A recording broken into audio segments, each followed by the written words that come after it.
আসসালামু আলাইকুম। আজ আমি বাগানে বসে বাগান থেকে সবজি তুলে খিচুড়ি ভাত রান্না করলাম। দেখো কোথায় বসে আছি আমি। এই যে দেখো আমার ধনেপাতা গাছ, এই যে পেঁপে গাছ, সব গাছগাছালির ভিতরে বসে আছি আমি। সাধারণভাবে আজকে আমি রান্না করব খিচুড়ি, তার জন্য বাগানে শাকের পাশে বসে আছি।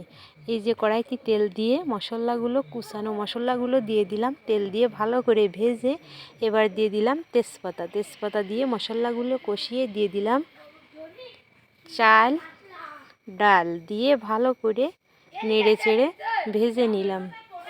ভাজা হয়ে গেছে, দিয়ে দিলাম পানি দেওয়া হয়ে গেছে। এবার আমি বাগান থেকে শাক তুলে এই যে খিচুড়ির ভিতরে দেব।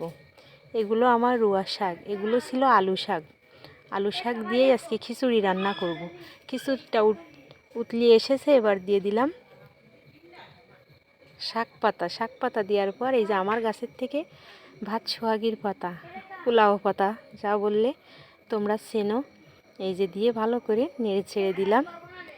দিয়ে দিলাম একটু বিরিয়ানির মশলা দিয়ে ঘুটে দিলাম। এবার আমি একটু টেস্ট করে দেখব কেমন হলো। আজ এই পর্যন্ত, দেখা হচ্ছে পরবর্তী ভিডিও।